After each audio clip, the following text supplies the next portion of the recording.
안녕하세요. 보자르 재학생으로서 정보서 유튜브를 간헐적으로 시작한 지 어느새 3년이 되어가고 있는데요. 처음에는 그냥 이상적인 마음에서 제가 가진 작은 정보나 경험담 공유가 단 한 명한테도 닿길 바라는 마음에 하옵하는 틈틈이 제작을 해보았던 것인데 제 생각보다 되게 많은 분들에게 연락이 와주셨고 보자르 관련해서 질문도 하고 그에 대한 답변도 제가 최선을 다해서 해보고 제가 뭐라고 여러분들이 많은 감사함을 이제 표하기도 하시고 덕분에 간헐적으로 계속해서 영상을 제작하게 하는 원동력이 되어 주셨던 것 같습니다. 아무튼 3년간 작업 시리즈와 보자를 미리 보기 시리즈 및 졸작 영상을 올리며 다음 시리즈는 이제 뭘 하면 좋을까 생각하다가 7년간 제가 이제 프랑스에서 받았던 많은 질문들이 있었거든요. 그 질문들을 모아서 한 번에 이제 프랑스 Q&A를 만들면 좋지 않을까? 그래서 이번 영상을 준비해 보았습니다. 뭐 유학 생활이라는 게 사람마다 조금씩 또 다를 수도 있기도 하고 작업 시리즈에서 이제 출연을 해주셨던 김지원 씨를 또 한 번 모셔봤는데요. 혹시 이제 작업 시리즈를 보지 못하신 분들도 있을 수 있으니까 그분들을 위해서 지원 씨께서 자기소개를 한번 다시 해주시겠어요? 네, 안녕하세요. 저는 이소님 채널에 종종 등장하고 있는 앙제보자르 졸업생 김지연입니다. 경험이나 생각들 같이 공유하면 좋을 것 같아서 출연하게 됐습니다. 저는 한국에서 초중고등학교를 다니면서 교육에 대해서 고민을 많이 했었는데요. 좀 획일적이지 않고 배움에 집중할 수 있는 교육을 받고 싶다는 생각을 했어요. 근데 미술을 해야겠다는 생각은 계속 있었고요. 그래서 유학을 가야겠다고 결심을 했고 어떤 나라가 좋을까 하다가 프랑스 보자르에 대해서 알게 됐어요. 학비도 저렴하고 자유로운 이런 교육 시스템이 마음에 들어서 프랑스로 유학을 가게 됐습니다. 한국에서 세라믹 디자인 학사를 졸업을 했거든요. 근데 재학 당시에 교수님께서 너무 개념적이다, 아티스틱하다 하는 평을 많이 듣는 편이었는데 그 당시에 이제 그런 부분을 생각해서 작업한다기보다는 자연스럽게 했던 것 같아요. 그 뒤로 이제 개념 미술 할 때 개념이라는 게 쪽에 관심을 갖게 되면서 좀 더 이쪽으로 심도 있게 공부를 해보면 좋지 않을까. 기존 학교 이제 교수님들께 조언을 구했고 그때 당시에 주로 프랑스나 독일 쪽을 추천을 많이 해주셨거든요. 그래서 이제 그 뒤로 프랑스와 독일 쪽 주 작업들, 그쪽에서 작업하시는 분들 이제 포트폴리오 주로 찾아보고 동시에 사실 프랑스어 독일어 책을 사서 봤었는데 그 당시에는 언어적인 면이나 작업적인 면에서 프랑스 쪽에 더 끌림이 있었고 그렇게 이제 프랑스로 유학을 결정하게 되었습니다. 일단 가장 큰 메리트라고 한다면은 자유롭고 능동적으로 작업할 수 있고 또 그렇게 주체적으로 작업할 수밖에 없는 분위기랑 시스템인 것 같아요.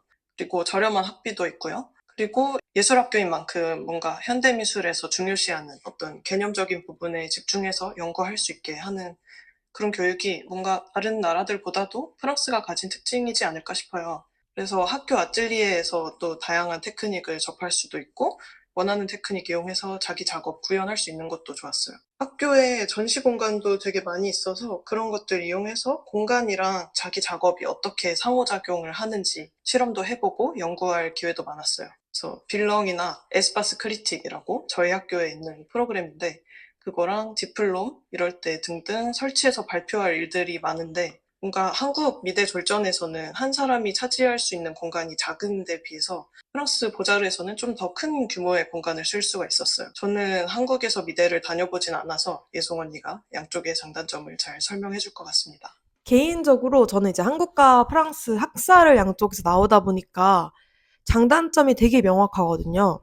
한국의 미대는 이제 대부분 입학시 그림으로 평가를 해서 입학을 하잖아요. 그래서 어떠한 전공과 상관없이 이제 기본적으로 아이디어를 대상으로 도출시키는 것을 기본적으로 보겠다. 이런 의미로 그렇게 시험을 보는 게 아닌가 싶어요. 그리고 그 말을 다른 말로 하자면 어느 전공과 상관없이 한국미대를 입학한 학생들은 기초적인 미술 테크닉 소양 부분에 있어서는 문제가 없다는 이야기거든요.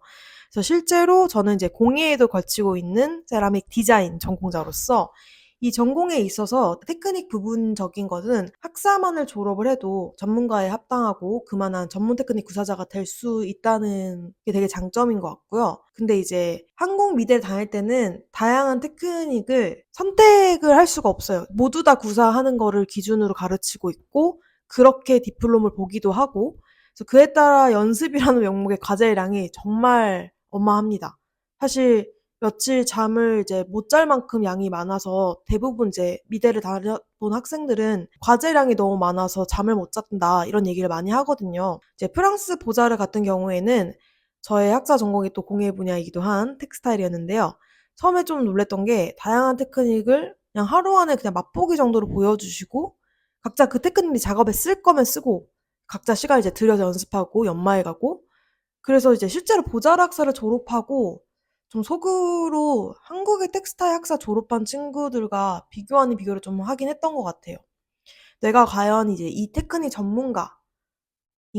라고 물은다면 그런 부분이 조금 아쉽다라는 생각을 하게 했었고요. 그치만 이제 프랑스 보자르는 한국에 비해 좀 더 스스로 자유롭게 선택해 나가는 부분이 많고 그러다 보니까 학생들의 작업들이 다양하고 교수님들도 그런 부분에 있어서 엄청 열려 있기도 하고 받아들이는 것도 더 큰 것 같아요.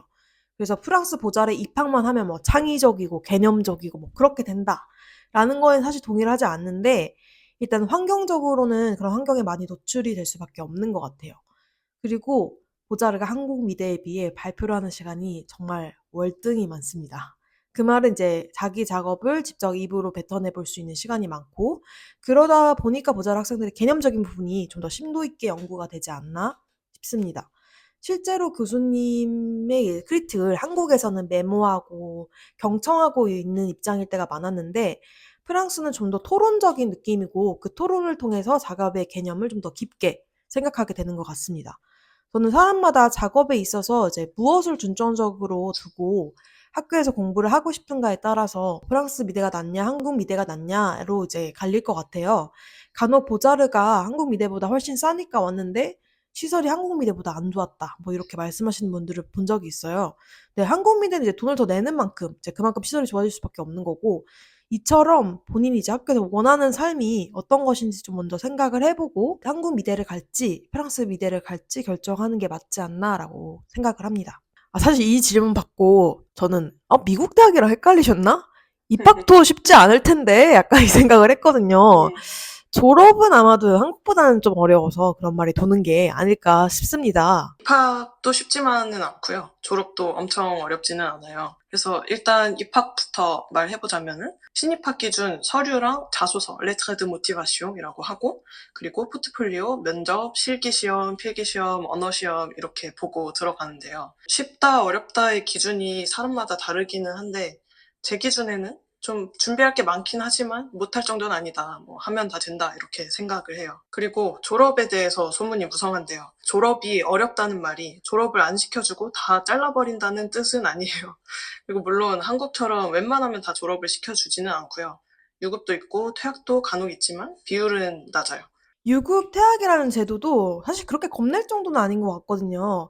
이제 뭐 유급이나 퇴학 경우에는 뭐 더 이상 발전의 의지가 없을 때 뭐 피드백을 진짜 교수님들이 여러 차례 줬는데도 하나도 발전이 없이 계속 오는 경우 그리고 뭐 소통에 있어서 어떠한 노력조차 없을 때라고 보시는데 이게 사람들이 다들 프랑스어 실력을 말하는 건가 이런데 프랑스어 실력 자체를 말하는 게 아니라 좀 프랑스어가 좀 모자라도 소통을 하려는 의지가 보이는가 이게 되게 중요한 포인트고요. 그리고 작업의 방향성 자체가 보자르랑 맞지 않을 때 여기서 한국 분들이 좀 억울해하는 부분이 성실성과 상관이 없어요. 성실해도 방향성이 안 맞으면 교수님들께서 이제 친절하게 다른 학교들을 추천해 주기도 하거든요. 제가 좀 덧붙이자면 일단 언어는 학교에서 요구하는 언어 레벨, 보통 배양에서 배두를 안 냈거나 아니면 소통이 어려울 정도로 프랑스어를 못하는 경우예요. 그래서 작업은 보통 개념적인 부분에 대한 이해도가 떨어지거나 자기 작업을 스스로 이끌어 나가는 거를 못한다면 진급이 어렵습니다. 이 부분은 추후에 다른 영상에서 집중적으로 다룰게요. 근데 보통 언어가 안 되면은 작업도 안 되죠. 교수님들이랑 보자르에서는 1대1로 대화를 많이 하고 피드백 받아서 작업을 발전시키는 경우가 많은데 언어가 부족하면 이 교수님의 피드백을 이해하지 못하니까 작업에도 문제가 생길 거고 학점도 채우지 못할 가능성이 높아요. 프랑스 학점 제도는 한 학기당 30학점, 크레디라고 하는데 이거를 채워야 진급이랑 졸업이 가능한 시스템이에요. 과목당 부여된 학점이 있는데 작업을 너무 못했거나 시험을 망쳤거나 출석을 안 해서 F를 받으면 학점을 못 받아요. 그렇게 돼서 한 과목이라도 학점을 채우지 못하면 진급을 할 수가 없거든요. 그리고 F 말고 FX라는 점수도 있는데 그거는 하트핫바지가 가능한 점수예요. 이 하트핫바지가 뭐냐면 재시험이나 과제 제출을 해서 학점을 채울 기회를, 만회할 기회를 다시 한번 주는 거를 하트핫바지라고 합니다. 한국어로 생각하면 재수강 같은 걸로 생각을 하시면 될 것 같습니다. 근데 좀 한국이랑 다른 점이 재수강은 다음 연도에 다시 보자잖아요. 근데 프랑스는 그래도 다음 학기가 시작하기 전 이제 학기가 끝나고 다음 학기 시작하기 전 기간 동안 이거를 이제 수행하시면 됩니다. 저는 뭐 경우에 따라서 다르겠지만 웬만하면 졸업하고 가는 거를 추천을 드려요. 이게 생각보다 나이는 유학에 있어서 크게 중요하지는 않다고 생각을 하고요. 학생분들 얘기 들어보면 나이 한 살이라도 더 어릴 때 가야 되지 않나 이런 생각에 자퇴나 휴학을 고려하시는 경우가 많은데요. 그런 경우에는 그렇게 저는 추천하지는 않아요. 그러니까 한 학기에서 1년 정도 더 다녀서 졸업을 할 수 있다면은 그렇게 해서 뭐라도 좀 남겨놓는 게 좋다고 생각을 해요. 나중에 편입할 계획이시거나 하시면 조금 더 유리하게 되고 나중에 그 학위가 쓰일 일도 있을 수 있고요. 사실 이 부분은 저는 한국민을 졸업하고 왔거든요. 근데 이 고민을 하는 것 자체가 저는 개인적으로 한국미대 도저히 더 있을 수 없다. 막 이 정도는 아니신 것 같거든요. 졸업까지 사실 얼마 안 남았으면 사실 저도 졸업을 하고 오시는 것을 전 추천을 합니다. 실제로 저는 한국미대에서 했던 것들이 보잘해서 진짜 도움이 많이 되었다고 많이 느꼈고요. 근데 이제 기존 미대 전공이 너무 안 맞다거나 도저히 현재 전공에 어떠한 미련도 안 남았거나 그런 거면 바로 유학 나오는 게 맞죠. 그리고 휴학하세요. 그리고 보자르 유학도 지금처럼 안 맞다고 느낄 수도 사실 있잖아요. 본인 마음속에 조금이라도 불안한 게 있다면 저는 보험을 이제 들어놓는 게 나쁘지 않다고 생각을 사실 합니다. 먼저 프랑스가 나랑 맞을지를 고민해야 되는데요.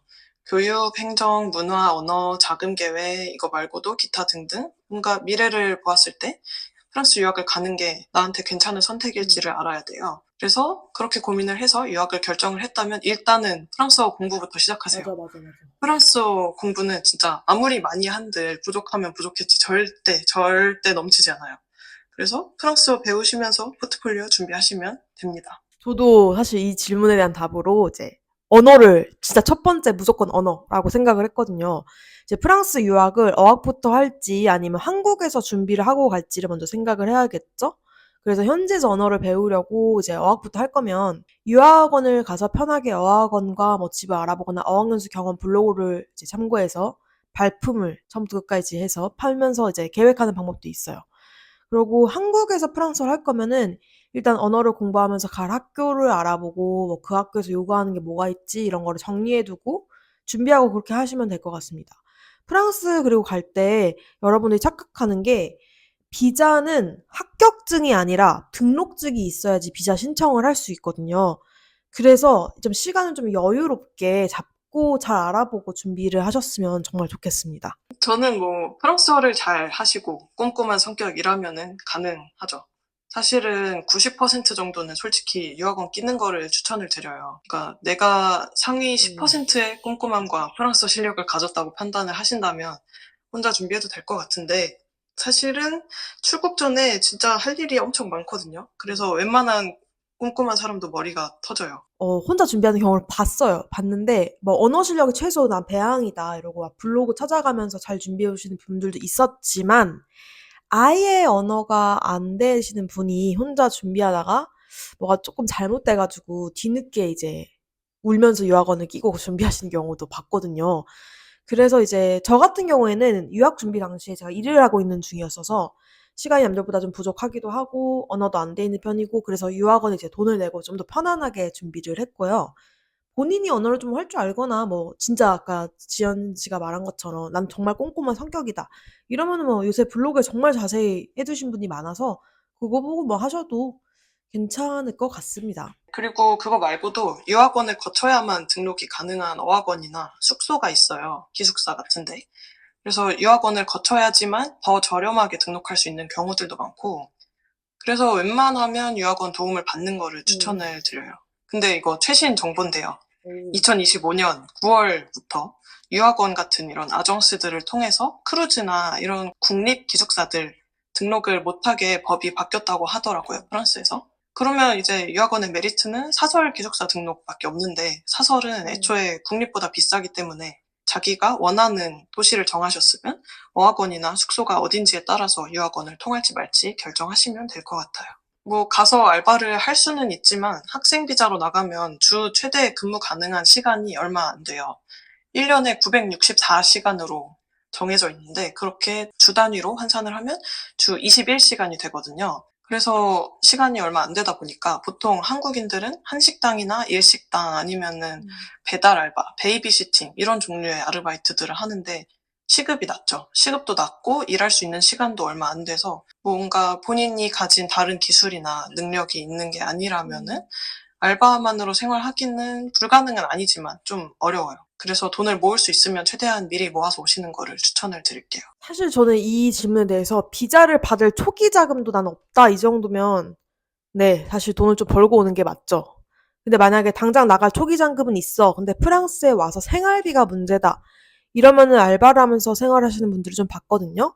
이 경우에는 사실 파리를 제외하고는 언어가 알바여도 너무너무 중요하거든요. 그래서 못해도 진짜 배양, 배두 정도는 하고 오시는 것을 저는 되게 추천드리고요. 파리에서는 이제 한국인 대상으로 할 수 있는 일들, 뭐 프랑스어 과외라던가 한국 고객 대상 뭐 외주라던가 한식당 주방에서라던가 등등에서 일하시는 이제 유학생들 사실 저는 많이 봤어요. 네, 파리 외의 지역은 사실 한국인 대상으로 할 수 있는 일이 진짜 훨씬 적어서 알바할 수 있는 종류 수를 늘리려면 언어가 진짜 필수입니다. 제 이제 주변 보면 이제 프랜차이즈 식당, 뭐 맥도날드 이런 한국에서도 경력을 인정받을 수 있는 그런 데나 아니면 옷가게 뭐 이런 큰 굵직굵직한 마크들 있잖아요. H&M이나 자라 이런 등에서 제일 알바를 많이 하는 것 같아요. 이제 다만 한국과 달리 알바몬, 뭐 알바천국 이런 알바용 사이트나 어플이 프랑스는 잘 안 되어 있거든요. 그래서 엄청 발품을 팔아야 돼요. 집 근방 돌아다니면서 뭐 식당에 이렇게 구인 광고를 붙여놓거든요. 거기를 통해서 연락을 하거나 아니면 그런 게 없더라도 자기가 세배를 뽑아서 막 나 지금 이거 파트타이머 구하고 있다 이러면서 돌아다니시거나 진짜 이렇게 해야 돼요. 그래서 의지가 되게 강하다면 알바가 가능하긴 한데 현실적으로 학교 다니면서 하기가 몸도 마음도 되게 많이 지치거든요. 그래서 저도 개인적으로는 한국에서 최대한 돈을 많이 모아오는 것을 추천드립니다.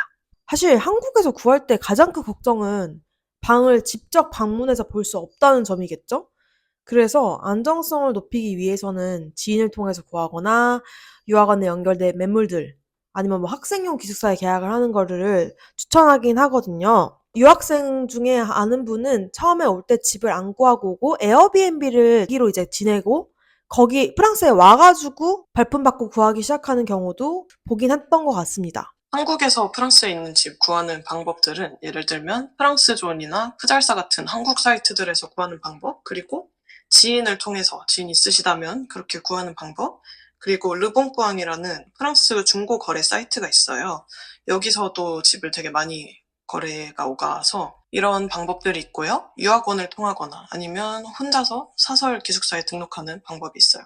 근데 이 중에서 르봉꾸앙은 대인 간 거래라서 사기도 많고 미리 집을 안 보고 계약하기에는 좀 위험이 있어서 추천하지는 않습니다. 그러면은 이제 남은 건 프랑스존이나 푸잘사에서 구하는 방법들이 있는데, 한국인들끼리 슬프지만 사기치는 경우도 좀 많아서 주의를 하긴 해야 돼요. 그나마 푸잘사에서 귀국하는 한국인분이 내놓는 방들이 있어요. 이런 방법이 좀 비교적 안전하겠죠?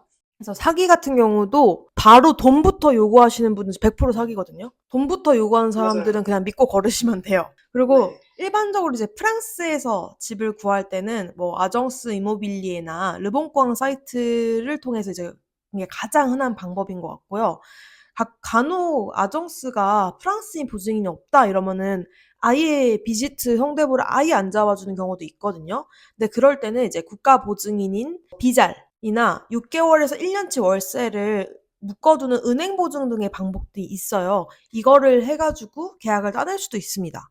뭐 한국인들은 프랑스 존이나 뭐 푸달사 등의 사이트에서 구하기도 하는 것 같아요. 사실 르봉꾸앙은 개인 간 거래라서 보증인이 없어도 이제 부동산이랑 다르게 계약이 가능한 경우도 많은데 사기 위험도 좀 있고, 그리고 또 저렴하고 안 좋은 매물이 꽤 많이 올라오는 편이에요. 좋은 매물도 있지만. 그리고 부동산 아정스 이모빌리에를 통하면 중개료를 지불을 하는 대신에 컨디션 좋은 매물을 좀 찾을 확률이 높고요. 저도 이렇게 부동산 통해서 했었는데 당시 제 기억으로는 중개료로 한 300-400유로 사이 정도를 지불을 했어요. 꽤 많이 내네. 한국에 비하면 되게 저렴한 편이죠. 그리고 운 좋게 컨디션 좋고 저렴한 매물을 또 찾았는데 넓기도 했고 심지어 보증인이 없어도 돼서 너무 다행이었죠. 저 같은 경우에는 프랑스 올 땐 사실 유학원을 통해 쉽게 구했고, 이후에 이제 2번 정도 이사를 했었는데, 둘 다 저는 르봉공항에서 구했거든요. 작은 좀 팁인데, 르봉공항 이용 시 처음 이제 콘탁트 할 때 본인의 소개 및 어필을 좀 하시는 것을 저는 추천드립니다. 뭐 사이트랑 어플 특성상 자동 메시지 보내는 기능이 있어요. 근데 제 지금 현 집주인 말로는 올리자마자 진짜 순식간에 많은 연락이 와서 '아 나중에 봐야지.' 하고 이렇게 알림이 꺼놨대요. 근데 제가 이제 메시지로도 연락하고 전화로도 막 하니까, 그래서 여러 차례 이제 연락을 시도하니까 연락을 받아주셨고, 이제 대화를 통해 이제 저랑 얘기를 좀 잘 돼서 계약까지 잘 따낸 기억이 있거든요. 할 일이 참 많은데요. 먼저 은행 계좌 열기, 그리고 핸드폰 개통하기, 그리고 캐프 주거보조금 신청하기, 그리고 까르트 비탈이라고 프랑스 의료보험 카드인데 이게 정말 느리게 나와요. 그래서 바로 은행 계좌 열고 신청을 하시면 좋겠고, 그리고 필요한 경우에는 집보험 신청하고 집 관련해서 처리할 일들 있으면 해야 되는데, 이게 집마다 다른데 관리비에 어떤 항목들이 포함되어 있는지를 프랑스어로 charge compris라고 하는데요. 여기 이 부분을 확인을 해서 전기, 수도, 가스, 인터넷 이런 것들 중에서 우리 집 기본 관리비에 포함이 안 된 부분들, 내가 따로 신청해야 되는 부분들을 확인해서 신청을 해야 됩니다. 지원이가 잘 찝어줘서 이제 조금 더 기자면, 아까 카프 주거보조금은 알로카시옹이라고 해요. 혹시라도 키워드를 모르셔서 신청을 못 하실까봐 이 부분을 좀 짚고 넘어가고 싶고요. 그리고 제 경험적인 부분을 공유하자면은 사실 시간이 가장 걸리는 게 은행 계좌거든요. 카드랑 뭐 이런 거 다 받으려면은 그걸 먼저 추천드립니다. 보통 이제 학교나 어학원이나 거주지 기준의 근처의 아정스를 선택을 해야 되는데, 개인적으로 어학원이나 학교랑 집의 거리가 난 좀 있는 편이다. 그러면 사실 학교나 어학원 근처 아정수로 저는 추천을 드리는 게, 초기에 저는 학교를 마치고 이제 집에 가면은 집 근처 아정수로 했었거든요. 아정수 문이 닫혀 있는 거예요. 그래서 나중에 결국에는 학교 근처의 아정수로 옮겨서 했던 케이스입니다. 둘째로 이제 핸드폰 개통인데, 처음에 오면은 다들 프랑스 계좌를 요구를 해요.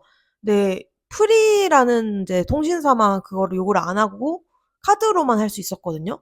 그래서 한국 카드로 연결해서 개통을 했었고, 요새는 되게 프리가 잘 터진다고 알고 있는데, 제가 프랑스 처음 왔을 때만 해도 프리가 정말 안 터졌거든요. 그래가지고 진짜 안 터져서, 그 지하철, 파리 저는 있었으니까 파리에서 지하철 내리면은 길을 찾아야 되는데 한참을 기다려서 아 됐다 이러고 길을 찾았던 경험이 있거든요. 그래서 통신사를 이동했던 기억이 있습니다. 어학원에서 대학생들이랑 만나는 기회를 만들어주기도 해요. 그 대학 부설 어학원이면은 그 본교 대학생 분들이랑 뭔가 연결해주는 기회들도 많거든요.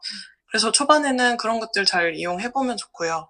아니면은 그냥 수아레 파티 다니면서 친구의 친구의 친구의 친구랑 이렇게 친해지는 게 자연스럽죠. 저희 어학원에는 그런 게 없었어가지고, 어학할 때 이제 이미 대학을 합격한 한국인 친구들이 초대해주는 소아레나 그 친구의 대학 친구들하고 또 막 친구가 되었던 것 같거든요. 아니면 저는 심지어 좀 특이한 케이스긴 한데, 심지어 막 이제 친구들이 막 바 데려가지고 클럽 데려와가지고 막 이랬는데, 옆 테이블에 앉은 여자애들하고 막 친구 돼서 연락처 교환한 기억도 있거든요. 그래서 혹시라도 이 질문의 의도가 나 언어 늘리려고 프랑스인 친구 만날 거야 라는 의도라면, 그냥 어학연수실 만나는 같은 반 외국인 친구들하고 프랑스어를 열심히 하는 것도 본인 레벨에 잘 맞고, 같은 상황이라 좀 더 친해지기가 편해요. 쉽고. 그래서 그런 거를 좀 더 저는 추천을 드립니다. 이거는 사람마다 다른데 뭐 겁먹지 말고 다 사람 사는 곳이니까 세상으로 나가보세요. 햇빛도 받고 바람도 쐬고 운동도 하고 이렇게 하면은 정신이 맑아지는데 시간이 얼마나 걸려서 적응을 하냐 이것보다도 뭔가 마인드가 제일 중요한 것 같아요. 지나고 나서 하는 얘기지만 저는 당연히 익숙지 않은 장소, 언어, 사람들, 막막한 감정이 드는 게 당연하죠. 이해가 정말 되는데 그럴 때일수록 익숙지 않은 장소를 익숙한 장소를 만들기 위해서 더 많이 몸을 움직이고 시간을 보내야 된다고 저는 개인적으로 생각하는데요.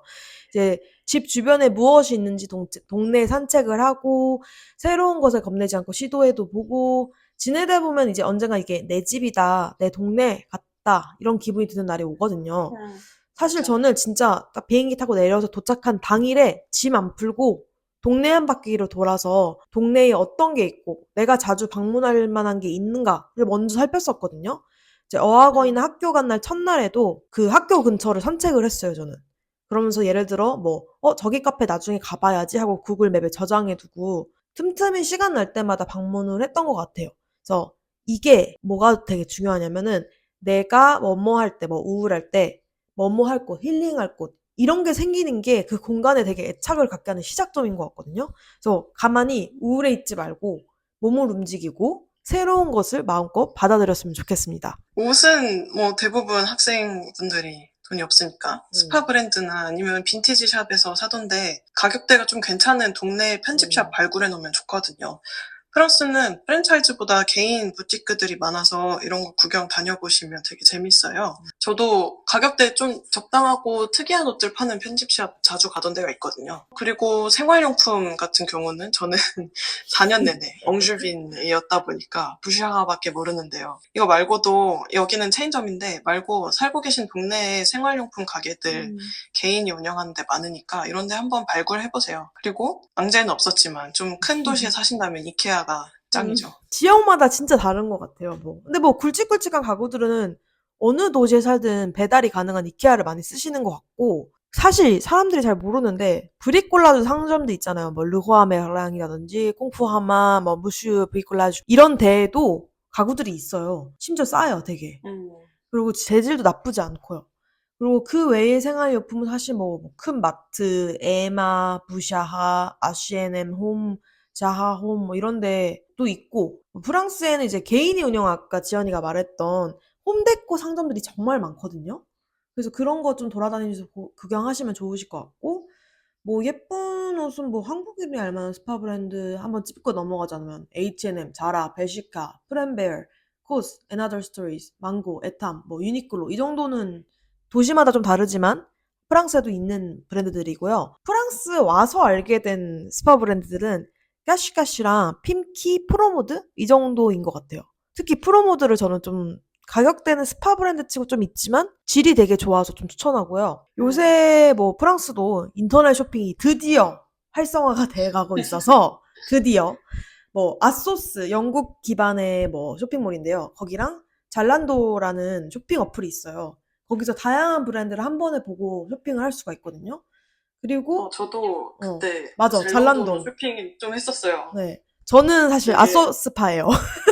아, 아소스가 되게 좋은 게 그 키 큰 사람용, 키 작은 사람용 이런 걸 좀 나눠서 팔거든요. 오, 근데 오, 제가 조금 키가 큰 편이 아니라서 아소스 좀 키 작은 용을 많이 이용을 했던 것 같습니다.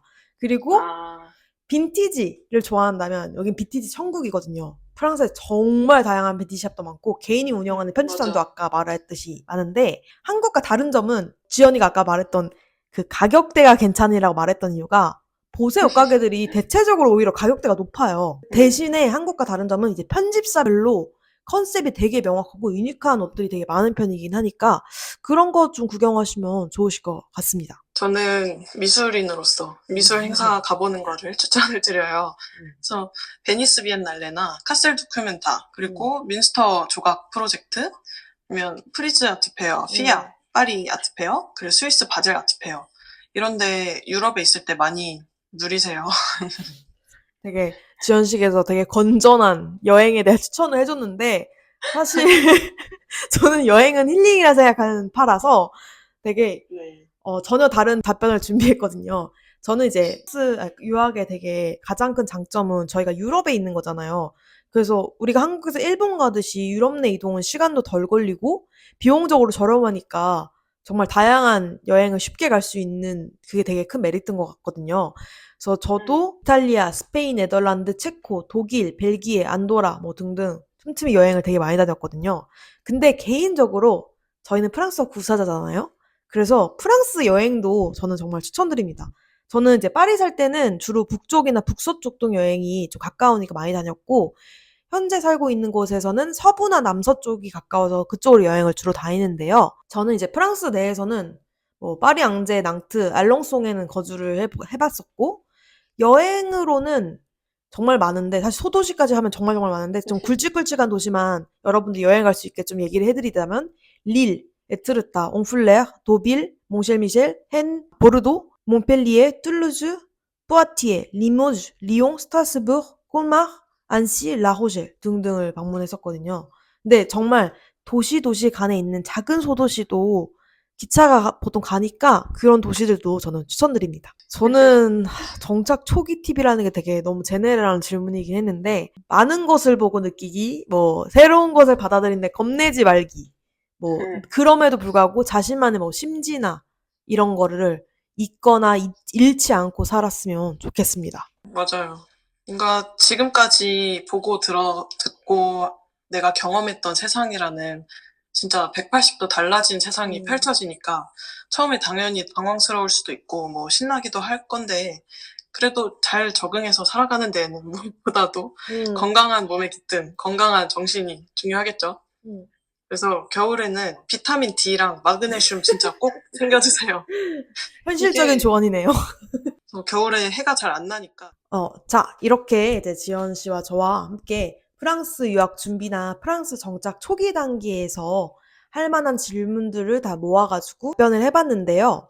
다음 편 Q&A 시리즈 두 번째로 프랑스어 편을 또 준비해봤어요.